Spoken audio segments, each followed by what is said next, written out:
Fat कैसे घटाएं। कभी कभी ऐसा होता है कि किसी किसी के पेट पर बहुत ज्यादा चर्बी जमा हो जाती है, किसी की साइड में होती है, किसी की थाइस पर होती है, किसी की बाजू बहुत ज्यादा मतलब फैट जमा हो जाता है बाजू पर, है ना। तो उनके लिए क्या है कि एक तो है कि अगर ओवरऑल वजन ज्यादा हो गया है, ओवरवेट हो गए हैं, तो उसके लिए योगा है, एक्सरसाइजेस है ना, और साथ में डाइट है और आपके थिंकिंग, ये सब चीज जो है मिलकर कार्य करती है साथ में। लेकिन जैसे टमी को थोड़ा सा कम करना है, फ्लैट करना है, टमी का एप्स बनाने हैं, अपने पेट पतला करना है, तो उसके लिए कुछ अलग से पर्टिकुलर एक्सरसाइजेस है। मेन एक्सरसाइजेज जो है वो मैं करा रही हूँ आपको पेट के लिए। सबसे पहले ध्यान रखें कि जब भी योग प्रारंभ करेंगे तो पहले हल्के हल्के से सूक्ष्म जरूर कर लें, हल्का सा वार्म अप कर लें, तभी स्टार्ट करें। तो सबसे पहले हल्के से सूक्ष्म से स्टार्ट कर देते हैं।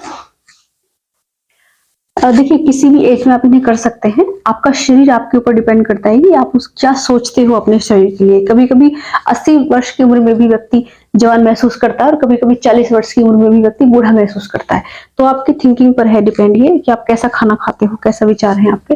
कभी इसे हल्के हल्के सूक्ष्म कर लेते हैं। सामने की हाथों को पीछे की तरफ रखना है, अपने शरीर को आरामदायक मुद्रा में इस तरह रखना है और पैरों को सामने की ओर खींचना है, फिर अपनी ओर, सामने या फिर अपनी ओर, सामने की ओर पूरा खींचिए, फिर अपनी ओर। इससे क्या होगा कि हल्के हल्के आपके जॉइंट ओपन होना शुरू होंगे। जॉइंट्स जो है आपके इस तरह से, ऐसे, इसके बाद इस तरह से एक 1 2।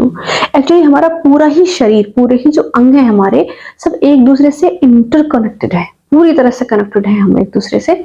हमारा लीवर हमारे हार्ट से कनेक्टेड है। अगर लीवर ठीक से काम नहीं कर रहा तो हार्ट पर भी ज्यादा भार पड़ेगा ही पड़ेगा।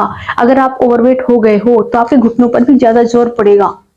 तो इस तरह से पूरा शरीर जो है एक दूसरे से कनेक्टेड है। तो ऐसा नहीं हो सकता कि पर्टिकुलर एक ही चीज के लिए आपको कर रहे हो, आपको ओवरऑल ही ध्यान रखना है। परंतु अधिक फैट अगर एक अंग पर आ गया तो उसकी अधिक एक्सरसाइज करके उसको मैनेज किया जा सकता है। राइट लेग को इस तरह सब करेंगे और ऐसे 1 2 3, ये इनके लिए, घुटनों के लिए 4 5। लेग चेंज कर लेंगे 1 2 3 4 5 एंड दैट। यहां से इस तरह से रखते हुए अपने कोहनी की एक ग्रिप में पैर का पिछला ये मिडिल पार्ट और इस वाली कोहनी के हिस्से में ये वाला भाग, इस तरह से 1 2 3। इससे क्या होगा, हिप मसल्स भी ओपन हो जाएंगी और आगे जितने भी आप एक्सरसाइज वगैरह करोगे उस सब में आपको बहुत लाभ मिलेगा। पूरा शरीर स्वस्थ रहेगा आपका और शरीर ऊर्जावान रहेगा, एनर्जेटिक रहेगा। यहीं से यहां पर इस तरह से रखते हुए धीरे से inhale down, exhale, inhale, exhale, inhale, exhale. 1 2 3 4 5 6 7 8 9 10। Okay, and then उसके बाद चेंज इस तरह से। इसको ऐसे करेंगे, नहीं पहले ये तो हमने कर लिया था, ये वाला कंप्लीट, 5 हो गए थे। अब नेक्स्ट इस तरह से 1 2 3 4 5 6 7 8 9 10।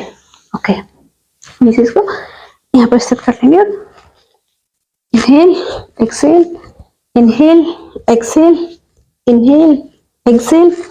यहीं से 1 2 3 4 5। इससे ना आपकी हिप मसल्स भी ओपन होंगी, घुटने भी स्ट्रॉन्ग बन जाएंगे और पूरे शरीर में रक्त का संचार, जो ब्लड सर्कुलेशन है, वो ठीक से होने लगेगा। फिर आपके वैसे ही अगर कोई रोग होगा शरीर में तो धीरे धीरे खत्म हो जाएंगे रोग। तो ये बहुत जरूरी है। इसको सामने सीधा फैला लेंगे इस तरह से और एक बार बटरफ्लाई की पोजीशन में लेंगे, बद्धकोणासन भी बोलते हैं इसको। 1 2 3 4 5 6 7 8 9 10। इस तरह के लिए तो महान उपयोगी आसन है ये, बद्धकोणासन, तितली आसन इसको बोलते हैं। इसे यूट्रस की जो मसल्स है ना, ये सब यहाँ से यहाँ तक जो थाई मसल्स है यूट्रस तक जा रही, ये सब बड़ी स्ट्रॉन्ग बन जाती है।